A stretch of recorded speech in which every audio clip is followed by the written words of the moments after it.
அதாவது ஒரு மனிதர் அவர் வகிக்கக்கூடிய பொறுப்புக்கு தகுந்த மாதிரி பேசுறாங்கன்னா அந்த மனிதருக்கு ஒரு மரியாதை கண்ணியம் இருக்கும், பொறுப்பு கண்ணியம் இருக்கும். இன்னைக்கு உதயநிதி ஸ்டாலின் அவரோட நடவடிக்கையை தமிழக மக்கள் பார்த்துக்கிட்டு தான் இருக்காங்க. ஒரு கேள்வி கேட்டீங்கன்னா நான் சினிமா செய்தியை பார்ப்பது கிடையாது. ஒரு தலைவரை பற்றி கேட்டீங்கன்னா கேட்காதீங்க. அமித்ஷா அவர்கள் பாராளுமன்றத்தில் நேற்று பேசிய பேச்சு வேண்டுமென்றே அவங்க திசை திருப்புறாங்கன்னா அதை திசை திருப்புவதற்கு இவர் ஒரு மெசேஜ். அதனால் உதயநிதி ஸ்டாலினாக இருக்கட்டும், யாராக இருக்கட்டும், அமித்ஷா அவர்கள் பேசின பேச்சை ஒருக்கா பாருங்க, என்ன சொன்னாருன்னு கேட்க. அம்பேத்கர் அவர்களுக்கு எவ்வளவு பெரிய பாவத்தை காங்கிரஸ் செய்திருக்கிறது அப்படின்னு பட்டியலிட்டிருக்காங்க. பாவங்களை பட்டியலிட்டிருக்கின்றார்கள். குறிப்பாக முதல் கேபினட் நேருவிலிருந்து ஆரம்பித்து அதன் பிறகு நடத்தப்பட்ட 1951-52 முதல் பாராளுமன்ற தேர்தலில் எப்படி அம்பேத்கர் ஐயாவை தோற்கடிச்சாங்க, எப்படி அம்பேத்கர் ஐயாவை அவமானப்படுத்தினாங்க. காங்கிரஸை சார்ந்த 2 பிரதம மந்திரிகள் அவர்களே பாரத் ரத்னா கொடுத்துட்டாங்க. ஆனால் 1980 வரைக்கும் அம்பேத்கர் ஐயாவை மறந்துட்டாங்க. அன்னைக்கு ஜனசங்கம் இருந்த கூட்டணி ஆட்சி 1980 அம்பேத்கர் ஐயாவுக்கு பாரத் ரத்னா விருது கொடுக்கப்பட்டது. அதன் பிறகு அம்பேத்கர் ஐயாவுக்கு சம்பந்தப்பட்டிருக்கக்கூடிய 6 இடங்கள், பிறந்த இடம், வாழ்ந்த இடம், இறந்த இடம், படித்த இடம், அந்த 6 இடத்தையும் யார் இன்னைக்கு வாங்கி மக்கள் வருவதற்கு அதையெல்லாம் அற்புதமான ஒரு இடமாக யார் மாற்றியிருக்கிறாங்க? பிஜேபி அரசு, மோடி ஐயா. அம்பேத்கர் ஐயா படித்த லண்டன் இடத்தை யார் வாங்கியிருக்கிறாங்க? மோடி ஐயா. இதெல்லாம் கூட நாம் பட்டியலிட்டிருக்கின்றோம். நரேந்திர மோடி ஐயா அவர்கள் செய்திருப்பதை அமித்ஷா அவர்கள் பாராளுமன்றத்தில் பேசுறாங்க. அதில் ஒரு வார்த்தை இவங்க என்ன சொன்னாங்க, நீங்க அம்பேத்கர் ஐயா வச்சு இவ்வளவு பாவத்தை நீங்க சம்பாதிச்சிருக்கிறீங்க, அவர் பேரை வச்சு அரசியல் பண்றீங்க, ஆனால் நீங்க எங்கே சென்றாலும் கூட உங்களுக்கு விமோசனம் கிடைக்காது என்று பேசியதை நீங்க அம்பேத்கர் ஐயாவை இழிவுபடுத்தி விட்டீர்கள் என்று காங்கிரஸ் பேசுகின்றார்கள். எதிர்க்கட்சி நண்பர்கள் திமுக பேசுறாங்க. இப்ப உதயநிதி ஸ்டாலின் அவர்களுக்கு ஹிந்தி தெரியாது போடான்னு சொல்றவரு அமித்ஷா அவர்கள் இந்தியில பேசுறது என்ன தெரிஞ்சுக்கிட்டாரு, என்ன கத்துக்கிட்டாரு? அதனால் இடத்திற்கு இருக்கக்கூடிய பொறுப்புக்கும் ஒரு தகுதி இருக்கு, ஒரு பணிவு வேண்டும். அது நம்முடைய துணை முதலமைச்சர் அவர்கள் இல்லை என்பது வெளிப்படையாக தொடர்ந்து தெரிகிறது. பத்திரிகையாளர் நடத்துகின்ற விதம், ஒரு காரில் உட்காந்துக்கிட்டு பத்திரிகையாளர் சந்திப்பு, காரில் உட்காந்துக்கிட்டு, உதாரணத்துக்கு நம்ம சென்னையில் பேசிட்டு வந்தோம், நண்பர்கள் நீங்கள் கேட்குறீங்க என்ன பேசணும்னு சொல்கிறீங்க, பேசுகிறோம், இருந்தும் பேசுகிறோம், 1/2 மணி நேரம் தான் ஆச்சு. பத்திரிகையாளர் நடத்துகின்ற விதத்தை பாருங்கள். காரில் உட்காந்துக்கிட்டு பத்திரிகையாளர் அப்படியே ஓடுவாங்க. அதில் யாருடைய கால் மீது எந்த வண்டி ஏறுன்னு யாருக்கு தெரியாது, மைக்கை நீட்டினாங்கன்னா பதில். இதெல்லாம் தான் ஒரு துணை முதலமைச்சர் பத்திரிகையாளர் நடத்தக்கூடிய விதம். அதனால் உங்களுக்கு தெரியும், நான் வன்மையாக கண்டிக்கின்றேன் என்று சொல்வதை விட அவருடைய இடத்திற்கும் தகுதிக்கும் தகுந்தாற்போல் அவர் பேசுகின்றார்கள் அப்படிங்கிற கேள்வியை உங்கள் மூலமாக மக்கள் முன்னாடி வைக்கிறேன்.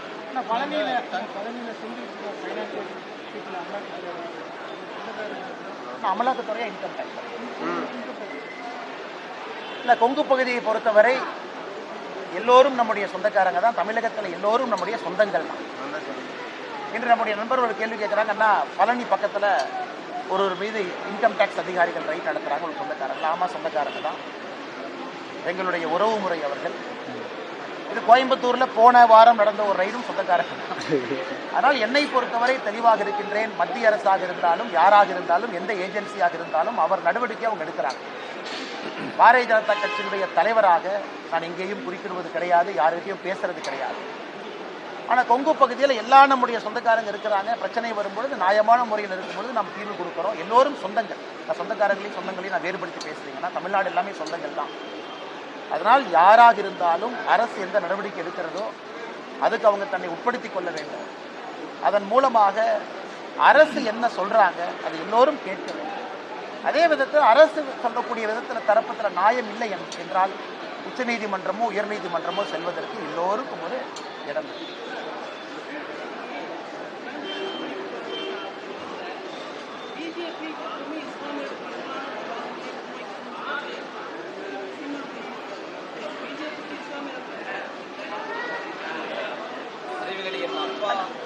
அண்ணா, என்னோட அண்ணன் சீமான் அவர்கள் ஒரு விஷயத்தை நல்லா உணர்ந்துக்கணுங்கண்ணா.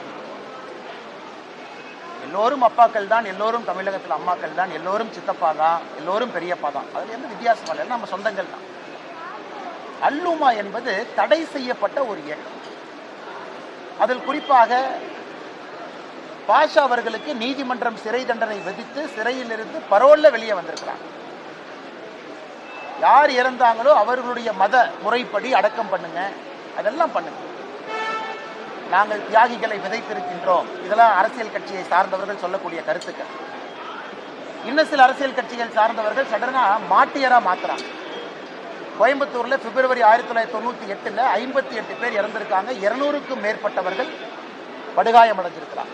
அதிலே பாரதிய ஜனதா கட்சியை சார்ந்தவங்க பொதுமக்கள் எல்லோரும் இருக்கிறாங்க. நாங்கள் எதிர்ப்பு சொல்வது, எதிர்ப்பு தெரிவிப்பது, காவல்துறை இதை சரியா கையாளல, ஊர்வலத்திற்கு இன்டைரக்டா அனுமதி, அதே போல அரசியல் கட்சி தலைவர்களுக்கு சந்தோஷம் குஷி, ஏன்னா மைனாரிட்டி அப்பீஸ்மெண்ட் பண்றதுக்கு இதுவும் ஒரு வாய்ப்பு. அதனால் அண்ணன் சீமான் அவர்களாக இருக்கட்டும், அரசியல் தலைவர்களாக இருக்கட்டும், சமுதாயத்தில் எல்லோரும் அவர்களை பார்த்து கொண்டிருக்கிறார்கள். அவங்க பேச்சுக்கு ஒரு மதிப்பு இருக்கு, மரியாதை இருக்கு. இளைஞர்கள் பார்க்குறாங்க, அவங்க எந்த நிகழ்வுக்கு போறாங்க, யாரை பற்றி பேசுறாங்க, எப்படி பேசுறாங்க. அதனால் பொறுப்பில் இருக்கக்கூடிய அரசியல் கட்சி தலைவர்களும் அரசியல்வாதிகளும் இன்னும் பொறுப்போடு நடந்து கொள்ள வேண்டும் என்பது எங்களுடைய வேண்டுகோள்.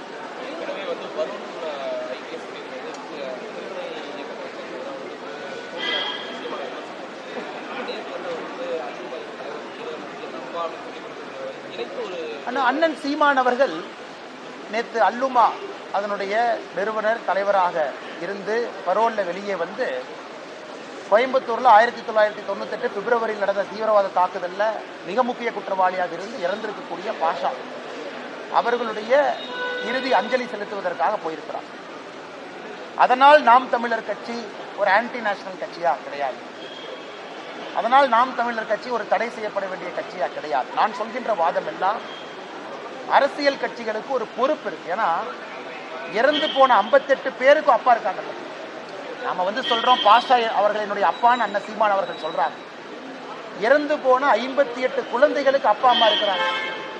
அதிலே ஒரு இஸ்லாமிய குழந்தை இருக்கிறார் இறந்து போனது, அவங்களுக்கு அப்பா அம்மா இருக்கிறாங்க. அதனால் அவர்களும் அப்பா தானே. பாஷா அவர்கள் அப்பாவாக இருந்தால் 58 பேர் அப்பா தான், 200 பேர் படுகாயம் அடைஞ்சவங்களும் அப்பா தான். அதையும் அண்ணன் சீமான் அவர்கள் பார்க்க வேண்டும். நான் சொல்றேன், நான் இங்கே ஒரு தடித்த வார்த்தையை பயன்படுத்த விரும்பலைங்க. அவர்கள் 2 முறை யோசிக்க வேண்டும், எங்கே அரசியல் பேசுவது, எங்கே அரசியல் செய்வது. கோயம்புத்தூருக்குள்ள வந்தா இன்னைக்கும் அது ஆறாத ஒரு ரணமாக, ஒரு வடுவாக, இன்னைக்கும் மக்கள் மனதில் ஒரு நீங்கா துயராக இருப்பது 1998 எல்லோருக்கும் தெரியும். அதனால தான் கோயம்புத்தூர் பின்னாடி போச்சு. எங்கேயோ சென்றிருக்க வேண்டிய கோவை மாணவர் இன்னைக்கு தத்தளித்துக் கொண்டிருக்கிறது என்றால் இது ஒரு முக்கிய காரணம். அந்த குண்டு வெடிப்பு, இங்கே வர வேண்டிய வேர்ல்டு பேங்க் பிரான்ச் ஹைதராபாத்துக்கு போச்சு. நம்ம நிறைய பேசலாங்க.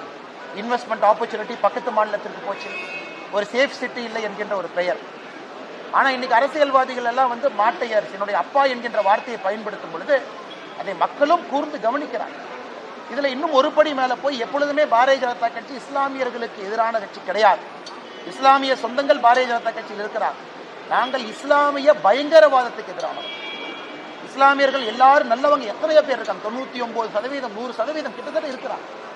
அதுக்குள்ள இருக்கிற யாராவது பயங்கரவாதத்தை பயன்படுத்தி அதன் மூலமாக பிரிவினைவாதத்தை விதைக்க வேண்டும் என்று நினைத்தால் அவர்களுக்கு நாங்கள் எதிராக இருக்கிறோம். அதே நேரத்தில் நான் சொல்றேன், தீவிரவாதம் ஒரு மதம் சார்ந்தது கிடையாது, ஒரு மதம் சார்ந்தது கிடையாது. ஆனா இஸ்லாம் மதத்திலிருந்து ஒரு தீவிரவாதி வரும்பொழுது நாங்கள் தீவிரவாதம் என்கின்ற வார்த்தையை பயன்படுத்தும். அதுக்காக இஸ்லாம் மதத்தை கொச்சைப்படுத்தலாம்.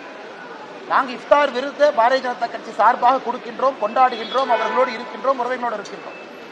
ஆனா அது வந்து நம்முடைய பாஷா ஐயாவுடைய இறுதி இதுக்கு நான் போவேன், அங்க போய்தான் நான் அதை சொல்லுவேன் அப்படிங்கிறது சீமானன் அவர்கள் திரும்ப யோசிக்கணும். இறந்து போன மனிதருக்கு மரியாதையா நாங்களும் கொடுக்கிறோம், இறந்துட்டாரு என்ன மரியாதை கொடுக்கணுமோ அதை ஊர்வலமாக நடத்தி ஒரு தியாகியை போல் பட்டம் கொடுத்து தான் கோயம்புத்தூர்ல திமுக அரசியல் செய்ய வேண்டும் என்று நினைத்தால் கோயம்புத்தூர் மக்கள் பதிலடி கொடுப்பார்கள் என்கிற நம்பிக்கை.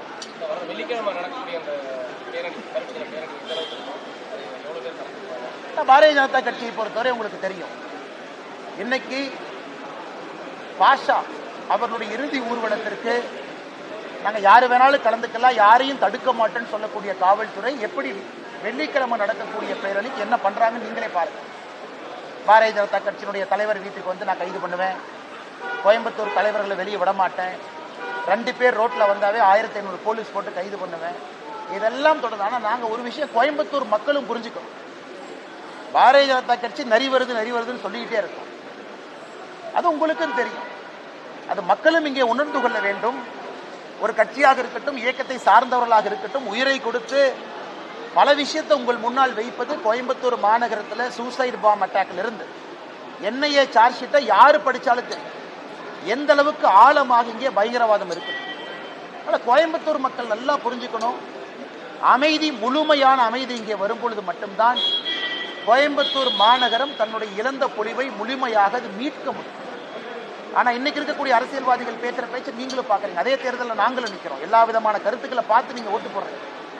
நாளைக்கு உங்களுடைய குழந்தை ஒரு வளர்ந்த மாநகரத்தில் இருக்க வேண்டும் என்று நினைத்தால் இன்னைக்கு மக்கள் நீங்க முடிவெடுக்கணும். பாரதிய ஜனதா கட்சியில் நாங்க கத்தி பிரயோஜனம் இல்லை.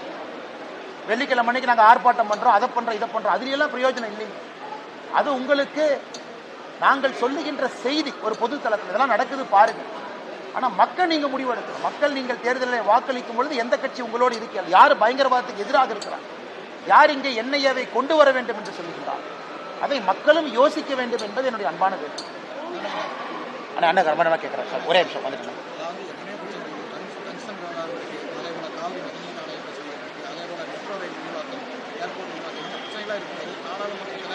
ஒரே நேரம் ஒரே தேர்தல் அந்த பிரச்சனையும் போயிட்டு இருக்காரு. இந்த அம்பேத்கரை மட்டும் பற்றி இவங்கெல்லாம் எதிர்கட்சியில் ஒரு அணிக்கு திரவலுக்கு என்ன காரணம்? கடந்த கால சோழர்களை பற்றி தான் அமித்ஷா பேசியிருக்காரு. இவங்கெல்லாம் ஒரு அணியில் திரவலுக்கு பேசுவதற்கு என்ன காரணம்? ஆனால் இன்னைக்கு அவர்களிடம் மக்களிடம் சென்று வாக்கு கேட்பதற்கு எந்த விஷயமே இல்லைங்கண்ணா. ஆரோக்கியமான விவாதம் செய்து நாங்கள் மக்களுக்கு இதை செய்கிறோம், இது எங்களுடைய ஆல்டர்னேட் டெவலப்மெண்ட் மாடல், பிஜேபி இல்லாமல் எங்களுக்கு வாய்ப்பு கொடுங்க, நாங்கள் உங்களுக்கு இந்த மாதிரி ஒரு பொருளாதாரத்தை கொண்டு வர்றோம் கிடையாது.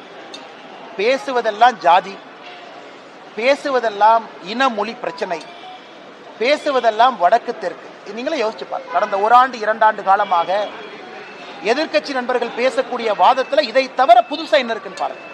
எக்கனாமிக் குரோத்தா கிடையாது. நாங்கள் தமிழ்நாட்டுக்கு இந்த திட்டத்தை கொண்டு வருவோம் என்று 40 திமுக எம்பி பேசியிருக்காங்களா? இல்லை. என்னைக்கு திரும்ப திரும்ப அமித்ஷாஜி என்ன சொன்னாங்க, அம்பேத்கர் ஐயா, நான் சென்னையில் சொன்னாங்கன்னா, அம்பேத்கர் ஐயா எனக்கு கடவுள், அவருடைய வழிப்படி அரசியல் செய்கின்ற மனிதன் நான். யாராவது திமுக குறை சொல்லட்டும். அண்ணாமலை என்ன மாநில தலைவரான பிறகு எங்களுடைய மாவட்ட தலைவர்கள் எத்தனை பேர் பட்டியலின சகோதர சகோதரிகள் சொல்லட்டும், எண்ணி பார்க்கட்டும். திமுகவையும் பாஜகவையும் எண்ணி பார்க்கட்டும். பொதுச் செயலாளர்கள் பாரதிய ஜனதா கட்சியில பட்டியலினத்தை சார்ந்த பொதுச் செயலாளர்கள் சகோதர சகோதரிகள் எத்தனை பேர் இருக்கிறாங்க, திமுக எண்ணி பார்க்கட்டும். நான் தலைவராக இருக்கும் பொழுது இங்க இருக்கக்கூடிய கட்சி எல்லோரும் சேர்ந்து இதை பயணிக்கிறோம். இதற்கு முன்பு அது நடந்திருக்கு. இன்னைக்கு நான் திமுகவை குறை சொல்றேன், திமுக என் மீது குறை சொல்லட்டும், சுட்டி காட்டுறேன். திமுகவுடைய மாவட்ட செயலர் நாங்கள் சுட்டி காட்டுறோம். எத்தனை பேர் பட்டியலின சகோதர சகோதரிகள் மாவட்ட செயலாளர், 35 அமைச்சர்கள், 34வது பட்டியலின சகோதர சகோதரி, 35 பட்டியலின சகோதர சகோதரி, 27 பட்டியலின சகோதர சகோதரி, 32, 27, 32, 34, 35 வாரண்ட் ஆஃப் ரெசிடென்ஸ். ஏன் பட்டியலினத்திலிருந்து யாருமே சகோதர சகோதரி பினான்ஸ் மினிஸ்டரா வர்ற தகுதி இல்லையா, உள்துறையில் வர்ற தகுதி இல்லையா, இல்ல அவங்க ரூரல் டெவலப்மெண்ட் வர்ற தகுதி இல்லையா, இல்ல 50,000 கோடி ரூபாய் பட்ஜெட் ஹேண்டில் பண்றது அவங்களுக்கு தெரியாதா? இதைத்தான் அம்பேத்கர் எதிர்த்தார். அம்பேத்கர் ஐயாவுடைய ரெசிக்னேஷன் லெட்டர் நேரு அவர்களுக்கு எழுதியது யாரு படிச்சாலும் அம்பேத்கர் ஐயா தெளிவா சொல்லியிருப்பாரு, ஒரு பட்டியலின சகோதரன் என்கின்ற ஒரே காரணத்திற்காக நான் டெவலப்மெண்ட் மினிஸ்ட்ரி ஹேண்டில் பண்றதுக்கு இல்லையா? இல்ல நேரு அவர்கள் லண்டன் செல்லும் பொழுது நேரு அவர்களுக்கு இன்சார்ஜா இருப்பாங்கன்னு யாரையோ போட்டீங்களே, அப்ப இந்த அம்பேத்கர் அவர்கள் உங்களுக்கு ஞாபகத்துக்கு வரலையா? சோ காங்கிரஸ் கட்சி செய்த மிகப்பெரிய துரோகமே அம்பேத்கர் அவர்கள் பட்டியலினத்தை சார்ந்தவர் என்கின்ற ஒரே காரணத்திற்காக அண்ணே வைஸ்ராய்ஸ் கவுன்சில்ல இரிகேஷன் எக்ஸ்பர்ட் அம்பேத்கர் ஐயா, சரித்திரத்தை படிக்கணுங்க அண்ணே எதிர்கட்சி நண்பர்கள். வைஸ்ராயினுடைய கவுன்சில்ல இந்தியாவுடைய சுதந்திரத்திற்கு முன்பு இந்தியாவுடைய பல dam internal irrigation is an expert. இன்னைக்கு எல்லாமே நம்ம சட்டமேதைன்னு சொல்றோம். அம்பேத்கர் ஐயாவுக்கு பல பரிணாமம் வருது. சட்டம் என்பது ஒரு பரிணாமம் தான். ஆனா இவங்க என்ன பண்ணாங்க, சட்டத்துக்குள்ள அடைச்சு வச்சாங்க, டெவலப்மெண்டே கொடுக்கல. அதை எதிர்த்து தான் அம்பேத்கர் அவங்க வெளியே வந்தாங்க. அதைத்தான் நாங்க இன்னைக்கு சொல்றோம். அதே தான் நீங்க பண்றீங்க, சமூக நீதிங்கிறீங்க. நீங்களே சொல்லுங்க, 35 திமுக அமைச்சர்கள்ல லிஸ்ட் எடுத்து பாருங்க, கவர்னர் ஆபீஸ்ல வாங்கி பாருங்க, யாருக்கு எந்த அதிகாரம் இருக்குன்னு சொல்லி வாரண்ட் ஆஃப் ரெசிடென்ஸ் கொடுத்திருக்காங்க. யாரு 1, 2, 3. உதயநிதி ஸ்டாலின் எங்க இருக்கிறாரு? உதயநிதி ஸ்டாலினுடைய ஆர்டர் நம்பர் 3, துணை முதலமைச்சராக இருந்து ஆர்டர் நம்பர் 3 இருக்கார். நீங்க 3ஆவதா உதயநிதி ஸ்டாலின் இருக்கிறீங்களே, உங்களுக்கு முன்னாடி இருந்து அரசியல்ல பட்டியலின சகோதர சகோதரிகள் அத்தனை பேர் இருக்காங்க. அவங்க ஏன் கடைசியா இருக்கணும்? ஏன் அவங்க 34ஆவதா இருக்கணும்? ஏன் 32ஆவதா இருக்கணும்? இதைத்தான் அமித்ஷாஜி கேட்கிறாங்க, இதைத்தான் நாங்கள் கேட்கின்றோம். ஆனா இதையெல்லாம் மறைத்து விட்டு சமூக நீதியை பத்தி பேசாம வெறும் வாய்க்கிலேயே நாங்க பட்டியலின சகோதர சகோதரி இருக்கிறோம்னு சொல்றீங்களே, நான் ஆதாரபூர்வமா கேட்கிறேன். நாளைக்கு முதலமைச்சர் சொல்லட்டும், இல்ல ஒரு பட்டியலின சகோதர சகோதரி நான் 2ஆவது ஆக்க போறேன், முதலமைச்சருக்கு கீழே நம்பர் 2 வரவேற்கிறோம், நம்பர் 1 ஆக்கினா சந்தோஷம். நம்பர் 3 உதயநிதி ஸ்டாலினுக்கு மேல ஆக்கிற Udhayanidhi Stalin number 4 will wait இல்லையே. அப்ப உதயநிதி ஸ்டாலின் அவர்களுக்கு சமூக நீதியை பற்றி பேசுவதற்கு இன்னைக்கு கோயம்புத்தூர்ல தானே உதயநிதி ஸ்டாலின் இருக்காங்க. நாளைக்கு முதல்வரையா கோயம்புத்தூர் வந்தாலும் திருப்பூர் போறாங்க. அந்த கேள்வி கேளுங்க. உங்க கேபினெட்ல எந்த ஆர்டர்ல வச்சிருக்கீங்க? இதே நம்முடைய கேபினெட்ல பாருங்க எங்க இருக்கிறாங்க. கம்பாரிசன் நீங்க பத்திரிகை நண்பர்கள் பண்ணுங்கன்னா பிஜேபியினுடைய அமைச்சர்களும் திமுகவுடைய அமைச்சர்களும் சும்மா வாய்கிளிய பாரதிய ஜனதா கட்சி பட்டியலினத்துக்கு எதிரி எதிரி எதிரின்னு சொல்லி இப்படியே ஒரு பிம்பத்தை கட்டமைச்சுக்கிட்டு இருக்கிறாங்க. இதைத்தான் திரும்ப திரும்ப நண்பர்கள் கேட்ட கேள்விக்கு இது எதுவுமே பேசாம சும்மா அம்பேத்கர் ஐயாவை பத்தி அமித்ஷாஜி பேசிட்டாங்கன்னு தம்மா தும்மான்னு குதிக்கிறாங்க. அப்படி இருக்கும்போது அங்கே ஜனதா கட்சியினுடைய மெம்பர்ஸ் முன்னாள் பாரதிய ஜனதா கட்சி ஜனசங்கம் அவங்க சொல்லி பாரத் ரத்னா அம்பேத்கர் ஐயா கொடுக்கப்பட்டது. அதையா மறுக்கிறீங்க? இல்லைன்னு சொல்லுங்க. அம்பேத்கர் ஐயா இறந்த பிறகு பாரத் ரத்னா ஐயா அவ்வளவு நாள் வெயிட் பண்ணோம். இன்னைக்கு சட்ட மேதைன்னு புகழ்றீங்களே, நீங்க ஏன் அவர் பாரத் ரத்னா விருது கன்சிடரே பண்ணல? சரி, சவுத் மும்பை 1952 தேர்தலில் நேரு அவர்கள் அம்பேத்கர் ஐயாவுக்கு எதிராக பிரச்சாரம் பண்ணாங்களா இல்லையா? அம்பேத்கர் ஐயாவுக்கு போடுகின்ற ஓட்டு குப்பை தொட்டியிலே போடப்பட வேண்டிய ஓட்டு காங்கிரஸ் நீங்க மும்பையில் பிரச்சாரம் பண்ணீங்களா இல்லையா? இல்லை காங்கிரஸ் கட்சி சொல்லிட்டுங்கன்னா அரசியல் விட்டே போயிடுறேன். அம்பேத்கர் ஐயாவுக்கு போடுகின்ற ஒரு வாக்கு குப்பை தொட்டியிலே போடப்பட வேண்டிய வாட்டு நீங்க பேசலையா? அதெல்லாம் மக்கள் மறந்துட்டாங்களா? அம்பேத்கர் ஐயாவை ஜெயிக்க வச்சது யாருங்க? அப்ப இருந்த ஜனசங்கம் எந்த மாநிலத்திலிருந்து? வேறு மாநிலத்திலிருந்து கொண்டு வந்தாங்க. அதனால் இன்னைக்காச்சும் இந்த பம்மாத்து அரசியலை திமுக விட்டுவிட்டு தமிழக மக்களும் புரிஞ்சுக்கணும். வாய்கிளிய பட்டியலின சகோதர சகோதரின் முதலமைச்சர் பேசுவது அழகு கிடையாது. பட்டியலின சகோதர சகோதரிக்கு என்ன அதிகாரம் அம்பேத்கர் ஐயா சொன்னாங்களே, கல்வியோடு அரசியல் அதிகாரம் கொடுக்கப்படும் பொழுது மட்டும்தான் பட்டியலின சகோதர சகோதரி தன்னுடைய உண்மையான நிலையை புரிந்து கொள்வார்கள் என்று அரசியல் அதிகாரம் கொடுத்தீங்களா? அதனாலதான் இந்த டிராமா போயிட்டே இருக்குதுங்களா? அதான் இந்த விளக்கமான ஒரு விஷயத்தை விளக்கி பத்திரிகையாளர் சந்திப்பிலே சொல்ல வேண்டும் என்பதற்காக தான் கொஞ்சம் நேரத்தை எடுத்து உங்கள்கிட்ட பேசுறேன்.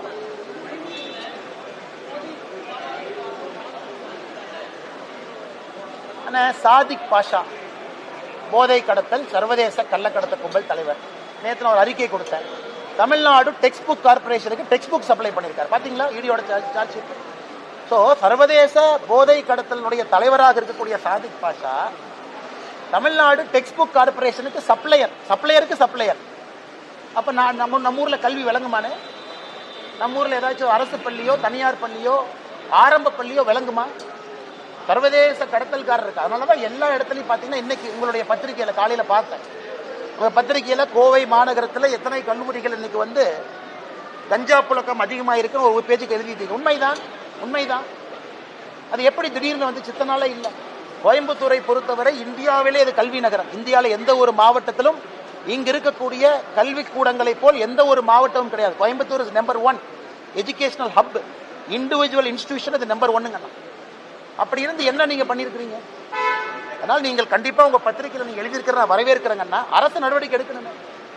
நான் அமித்ஷா அவர்களுக்கு கடிதம் எழுதியிருக்கின்றேன் அதிகாரப்பூர்வமாக. கோயம்புத்தூர் மாநகரத்திற்கு NIA வரணும், NCB வரணும். அதை நாங்கள் கொண்டு வருவோம். தேர்தல் வாக்குறுதி கொடுத்திருக்கின்றோம். கடிதம் எழுதி 1 மாசம் ஆயிடுச்சு. அதற்கான சாத்தியக்கூறுகள் அவங்க ஆராய்வாங்க, என்ன பண்ணணும்னு அவங்க யோசிப்பாங்க. எனக்கு நம்பிக்கை இருக்கு. அதை கோயம்புத்தூருக்கு சொன்னபடி நாங்கள் கொண்டு வருகின்றோம். எங்களுக்கு உள்துறை அமைச்சர்கள் செய்வார்கள் என்கின்ற முழு நம்பிக்கை எங்களுக்கு இருக்கு.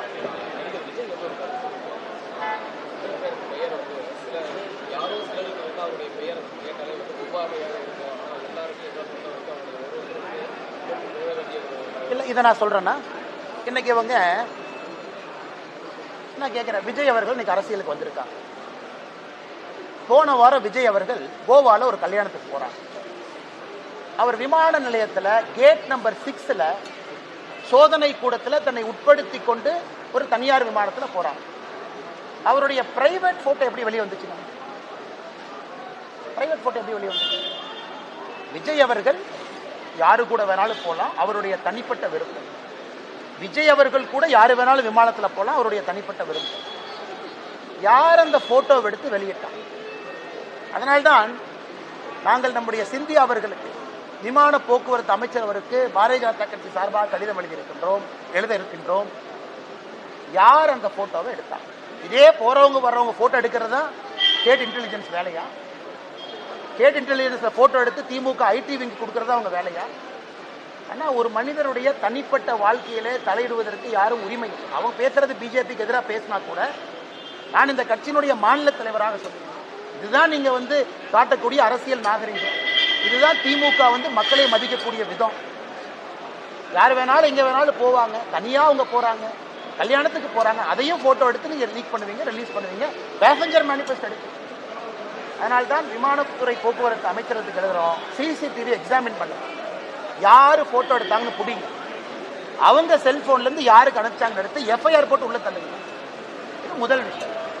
இரண்டாவது, உங்களுடைய கேள்வி, அண்ணா இன்னைக்கு நடிகர் விஜய் அவர்கள், தமிழக வெற்றி கழகத்தினுடைய தலைவர் அவர்கள், அவருக்கு தெரியும், அவர் உட்கார்ந்து அரசியலை பார்க்கணும், உன்னிப்பா பார்க்கணும். இத்தனை நாளா கொஞ்சம் சினிமாவில் பிஸியா இருந்தாங்க, அதனால 10 ஆண்டு காலம் மோடி ஐயாவுடைய ஆட்சியை சரியா கவனிச்சாங்களான்னு தெரியல. இப்ப அரசியலுக்கு வந்திருக்காங்க, அதனால அவர்கள் கவனிக்கணும்.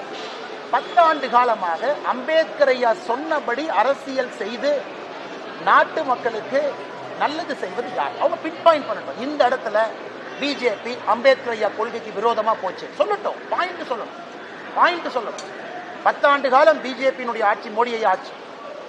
11 ஆண்டு காலம், 13 ஆண்டு காலம் குஜராத்தில் மோடி ஐயாவுடைய ஆட்சி. ஒரு இடத்துல அம்பேத்கர் ஐயாவுக்கு எதிராக நாங்கள் நடந்து கொண்டோம் அப்படின்னு ஒரு கட்சி வாய்க்கிலேயே உதயநிதி ட்வீட் போடுறார். அந்த ட்வீட்ல ஒரு லைன் போடலாமே, இது அம்பேத்கர் ஐயாவுக்கு எதிரானது. அம்பேத்கர் ஐயா கொண்டு வந்த அரசியலமைப்பு சட்டத்தில் ஒரே நாடு ஒரே தேர்தல் இருக்கு. அதைத்தான் 1968க்கு பிறகு திரும்ப கொண்டு வர்றோம். இது எப்படி அரசியலமைப்பு சட்டத்துக்கு எதிராக இருக்கும்? அம்பேத்கர் ஐயா கொண்டு வந்த சட்டம் தானே. 51, 52 ஒரே நாடு ஒரே தேர்தல் தான். 57 ஒரே நாடு ஒரே தேர்தல்.